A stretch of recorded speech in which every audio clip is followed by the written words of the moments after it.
And I'm really, really grateful that you made time, despite your busy schedule, to come and have a conversation. I really owe you one for this. No, I appreciate it. I'm honored to be chosen by you. So I thank you for doing this. I think it's a great idea to share people's stories, and this is a good time for us to be a bit more self-reflective and to connect with each other in different ways.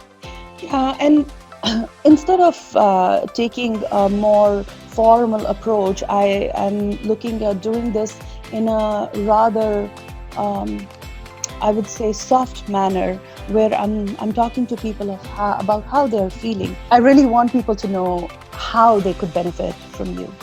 Sure, thank you. So my name's Marco Campana. I've worked in the immigrant and refugee serving sector for my entire career. 27 years, I realized recently. And in that time, what I've evolved into is someone who understands how technology can be used as a tool in our work, not as a panacea to fix everything, but as a real tool to help connect better, more effectively with clients who want to be connected that way. And so my work right now is as a freelance consultant to really help share information and experiences and strategies with immigrant and refugee serving organizations about how they can use technology to transform the way that they provide services to newcomers. Usually listening to the newcomers themselves is the first step to find out what they want to use, but then building in the processes, the strategies, the training, the professional development, the management capabilities to manage how we can use technology to reach clients. And that's never been more important than now, obviously. So I do everything from sharing. So follow me on LinkedIn or connect with me on LinkedIn or Twitter. That's where I do the bulk of my sharing. I try to amplify voices of other people who have gone before me and who know much more. And then I try to distill some of what they've taught us into things that might help for the sector. So feel free to reach out to me if you've got questions about working remotely, if you've got questions about how to use technology or how to figure out what your audience is using and how you can connect with them, or if you're just feeling like you're struggling a bit with this in your organization, I can definitely help with that. That'd be so amazing. Now, I wanna ask you about how has COVID-19 impacted you as a person and the work that you do? Yeah, I mean, as a person, I think I'm impacted, and I haven't been directly impacted by it yet. I don't personally know anyone who has gotten COVID-19. So that, but like most people, I would say, I'm anxious, I'm worried. I've got kids, and they have lots of questions, and so how do you communicate this effectively with children? All those kinds of things. So. At the same time, professionally, I've never been busier, and so it's been a really interesting turn, because the work I do with immigrant and refugee serving organizations is helping them understand how they can use technology to serve their clients. And now suddenly everyone is doing that. We're suddenly remote in our work, and so while I do have some direct clients that I am having these conversations with, I'm also just sharing as much as I can with everybody in the sector, because I think the sector's at a place where they're trying to learn, they're scrambling a little bit. A lot of agencies don't have those policies in place. So professionally, it's a real, I hate to say it, but it's a real moment, if you will, an opportunity to start having these conversations with people who now get that we need to be doing this, and to look at where we can move forward with it, so that it's not just a moment in time, but look at it as an opportunity for some transformation, to recognize that people are doing this work and can do it in different ways. And so, and I think I mentioned to you earlier as well, it's personally and professionally, it's quite interesting, because I work from home. I drop my kids off at school and I pick them up, and my spouse works in an office, and suddenly she's working full-time from home, and the children are home, and there are expectations that we're going to be doing some schooling for them. So I'm suddenly surrounded by people in a way that I'm not normally by day, and I'm having video conference after video conference after video conference throughout all the day. So I'm more socially connected, I think, than I've been in the last months, let alone years, in terms of my day. So I feel I'm very much connecting with people. I'm very, very social while I'm being publicly distancing. So I feel still that while my reality of working remotely, of working from home, was already there, and I use tools to connect with people, but it's been fascinating to see my biggest personal challenge is to find a little space for myself. Because I'm I guess what some people would call a functional introvert. Mm-hmm. I do love connecting with people, but it drains me, right? So at the Yes. end of the day, I need to find a corner in the house where I can just sit and be by myself, because I don't have that time during the day in the same way. So it's not a bad problem to have, of all the problems that people could have right now. But that is Absolutely. definitely where it is. Yeah. No, I completely hear you. And finding the corners to do the video conferences and to have those team meetings, because yes, the tap in the background can be turned on, and hey, you have a lot of noise coming in the back, or these. With kids, there's only so Yeah. much you can restrict them in terms of how loud they want their music to be. So it's like if everybody's looking for their own piece of space in For that. sure. And I mean, what I find though is that part of the opportunity or part of the moment is that people are very forgiving of those kinds of things right now, because none of us really know what we're doing. We're all learning at the same time.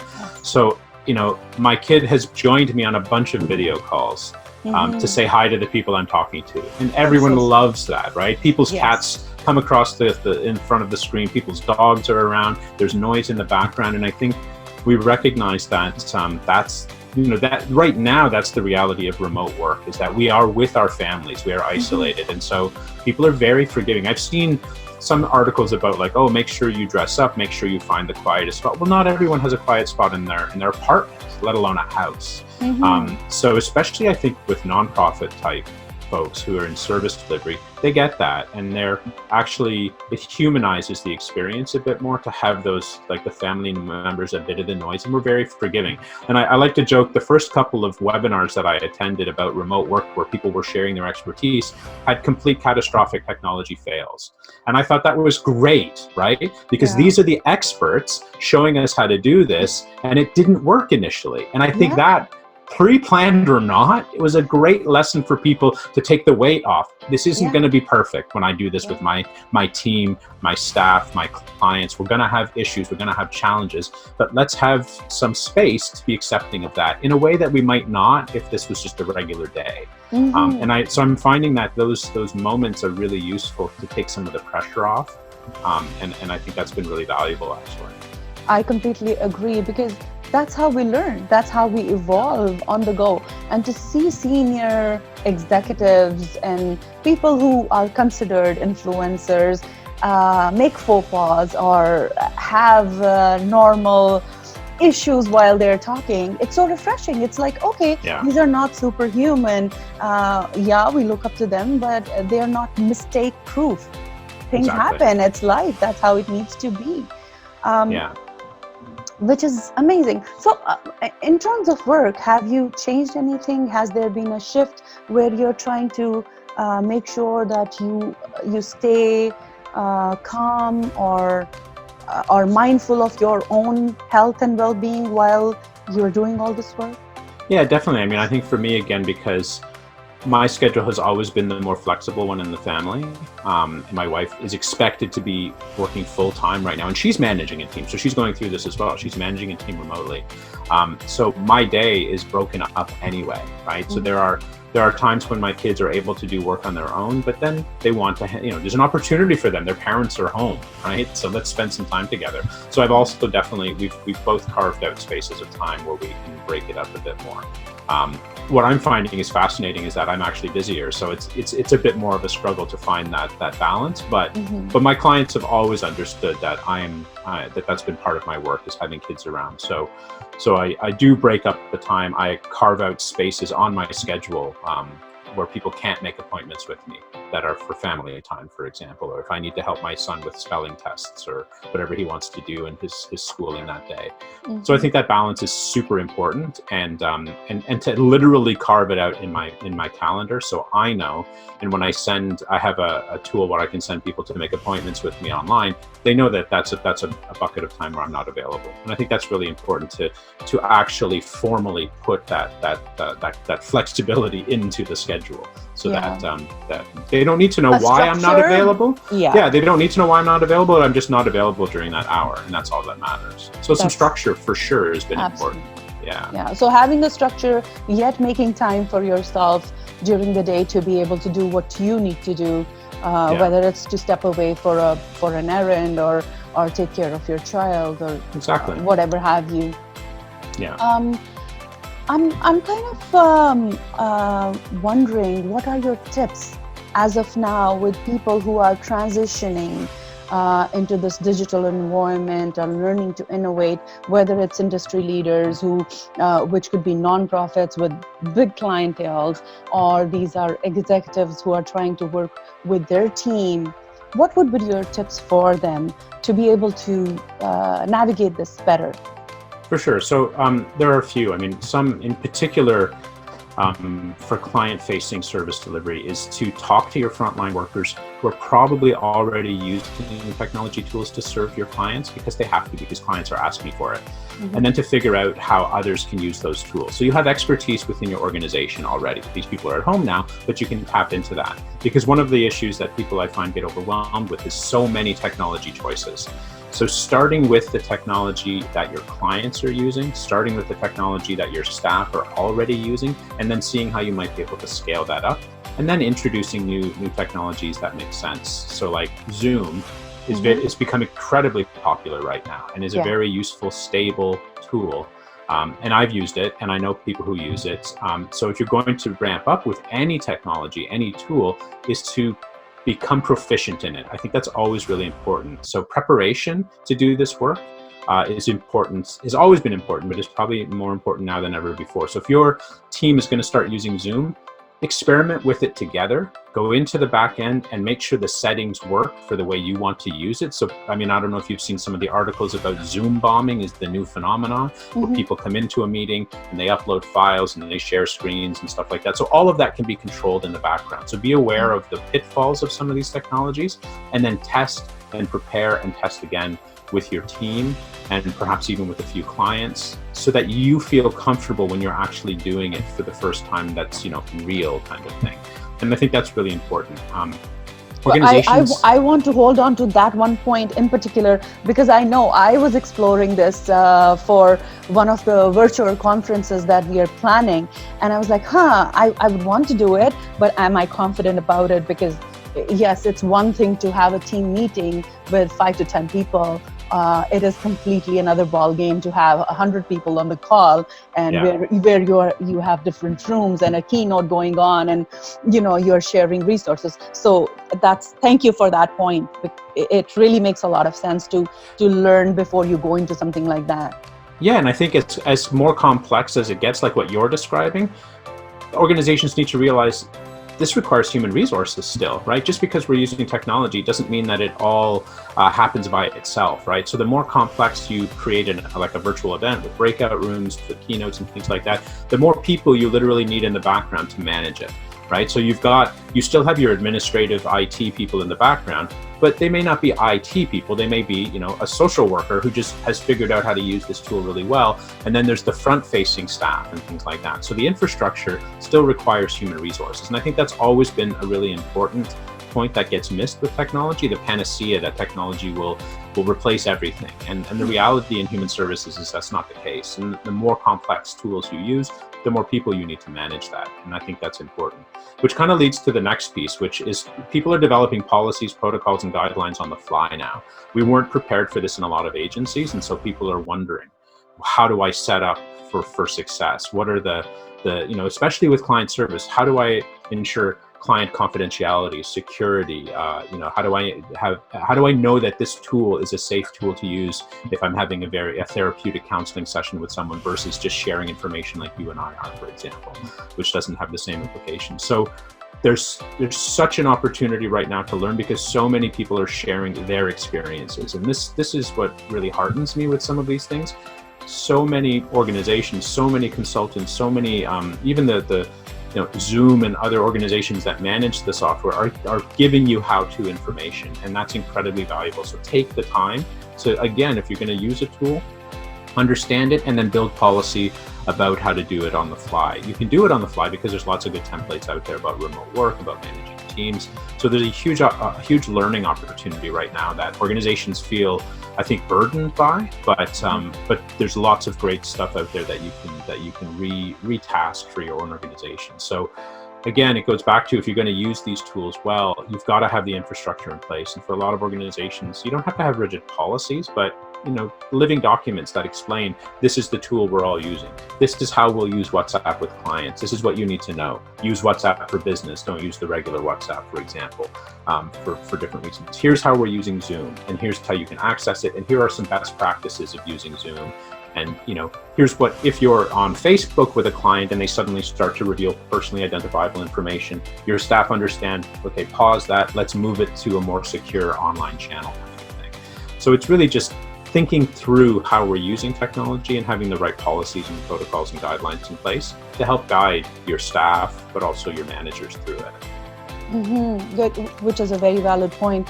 I think there's a learning for all of us in this, where we need to standardize certain processes, the best practices, have an outline of what to do and how to go about it, so that the staff and the teams are comfortable and have a know-how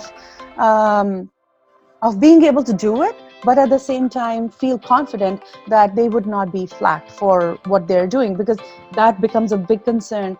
It's the hesitation to use it just because, oh, I don't know if my organization is going to be accepting of it. People have been doing it. I know I personally have done it, but it's all, we do it, but we don't talk about it.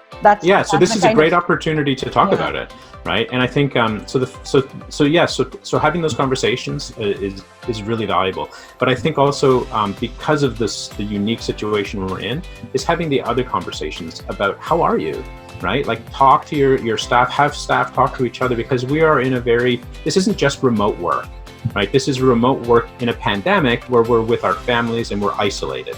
So there's other huge mental health and PTSD implications for all of this work, right? We talk a lot about people at the front lines, and service providers who are working with vulnerable communities like immigrants and refugees are going to be going through some pretty heavy times with their clients to try to support them while they're dealing with other personal issues in their home and possibly in other countries where the pandemic might be more severe, where they have family, friends, and other connections. So I think it's also important for leadership to not just connect about business and not just be practically talking to their staff and not just setting up these policies and protocols, but to make space for being okay, to make space for saying, just start the day with how are you? Be vulnerable and be okay with that. I was talking to someone today whose executive director has been sending out daily messages and being very positive. And then yesterday they had a really hard day themselves, and they thought, well, should I send something out? And then they realized, yeah, I should send out that I had a hard day, because it makes it okay for that conversation to be had in the organization, to be vulnerable, to say this is difficult. It's okay for us to acknowledge that we're having a difficult time. And I think in this scenario, that's really important as well. I completely agree. And that can make a bunch of difference for your teams. When you know that your leader actually cares, they actually care about how you're feeling on a certain day and how you are doing. You're a human being. They treat you like one. It can really make a difference in the work that you do, your commitment towards it. I completely hear you on that. It's a great piece of advice for senior leadership, but even in our day-to-days, starting with the family itself, when we meet them, asking them, how are you doing today? Is it like, how's the day coming along? It really sets a different momentum. Exactly. Yeah. And I think it's really important. So, my big tips are like, this is a great opportunity to experiment and use technology, but focus on the stuff that you're already using and scale it up. And then become very, very deep power users, if you will, on whatever you use. Understand this stuff inside and out. Get the policies in place, but don't forget about the human side of all of this as well. And, not just clients. We need to be checking with clients. We need to make sure that they're okay, but we also need to make sure staff are okay. We don't do enough of that in most human service sectors anyway. And this is a really important time to do that. Absolutely. So now that we're talking about humans and human beings and how people feel, have you seen or witnessed any kind acts that restore your faith? Like, okay, now this makes my day. Have you come across any of those during? Because I have, like, we've all been, but in your personal life or in your professional space that you would want to share? Yeah, so personally, I mean, I think it's the caremongering phenomenon that we're seeing, right? Where people in communities are reaching out, creating Facebook groups or other online things to say, what do you need? How can I help? And scaling up as help for people in their communities. I find that really heartening. You see it a lot in times like this, but it's also just really nice to see that that still is there, that people are afraid, but they care and they want to help however they can. And so I find that's really, really important. And professionally, what I've been really heartened by, and you alluded to some of what I do in terms of sharing information and things like that, the amount of that I'm seeing across the board, where people are not just sharing expertise, but organizations are making things freely accessible or giving massive discounts or saying during this time of COVID, this service will now be free. We're opening up these learning opportunities that before you had to pay for, and now you can access them for free. That to me is how I've been doing this work for almost 30 years, and that's how when I started using the internet, that was the ethos of the internet. You gave your knowledge, you worked out loud, you shared. It was supposed to be different than the rest of our kind of consumer capitalist economy and things like that. And we've shifted over time to close, to paywalls, to all that kind of stuff. And I understand business reasons for that. But to see the opening now, there's such an opportunity to show, this is how I can show that I care. I have something that you might find valuable, and I recognize that now is not a time when you might be losing your job to have to pay for that, but I will give it to you so that you can access that. Consultants saying, I can do this pro bono for you at a great discount. People just sharing, people just giving their information, giving their services, giving their products out in a way that really harkens back to earlier times with how the internet was supposed to work, right? And I find that professionally incredibly heartening to see. And then around that, people recognizing we need to come together on things like quality of information that's being shared. So there are a variety of networks in the immigrant and refugee serving sector where they're saying, listen, there's a lot of misinformation that's flowing. A lot of it is in different languages, and a lot of it is being shared privately in WhatsApp groups and Facebook groups and Telegram groups and things like that. How can we as professionals help create better, more up-to-date, more accurate resources and get that in the hands of people in the communities so they can share that into those groups? And so again, the people are recognizing we have something we can do, so let's come together and try to build that regardless of money. Let's just take the time to do the right thing. And so I find that professionally has been really heartening to see across the board, not just nonprofits, but for-profit organizations, corporations. Yeah, businesses have come forward. Incredibly. From small businesses to large businesses, you see that happening. And I really agree with you on that it's really heartening to see that phenomenon. I hope it continues even after, because right now the world could use a lot of healing. But Absolutely. To that point, and that's a great segue into asking you, because you are so giving and you constantly give. I wanted to ask you, if you had a magic wand and you had one wish that you could ask off of it, and this has to be for you, not for giving, not for others, for yourself, what would you ask for? It's funny because I don't feel like I have things that I need. I mean, I'm one of the lucky in a lot of ways, one of the privileged in a lot of ways in society, right? I have a good home. I still have income. I have a spouse who still has their job. I have healthy kids who are, being amazing during this time where we're stuck together, isolated like this.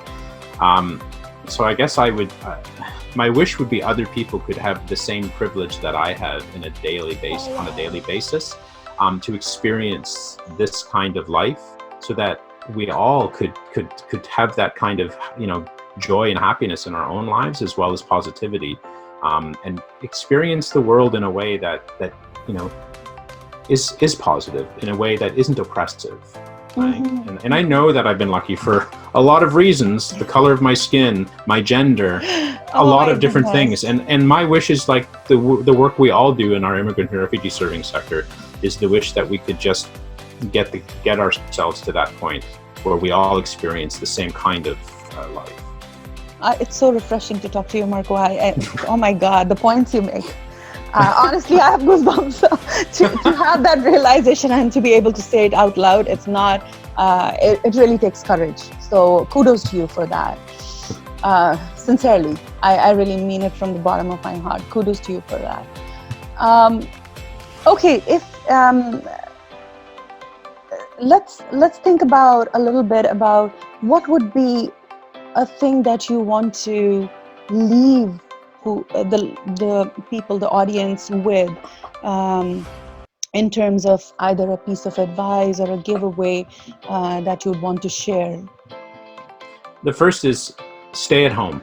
Listen to our public health authorities during this time. Do the right thing for yourselves and for your community, right? We know now what we need to do, and the message has become very clear. So do that. And while you're doing that, focus on your family, focus on yourself, work if you can, work if you're able, but make sure you take care of yourself and take care of the people in your community that you can, that you're connected with. I think this is a really important time for us to do that. Yes, I'm going to work while I can. My spouse is working, and that's important, but not everyone is going to be able to do that. So help each other and be kind. This is a really good time to be kind on the internet. That'd be so amazing. I know you are a thought leader, you're an innovator. You have been big on giving out resources with how people can improve their work through digitalization, whether it's the settlement sector or it is even I have personally benefited from him as a person, as a professional. So I regularly read through your newsletters. I must say they're amazing. I should take more time to come back and say that more often, but honestly, they have. There have been so many times that I thank you, and I pray from my bottom of my heart to say, Marco, you're the best. Please make sure to like and subscribe and ring the notification bell to keep updated with all our videos.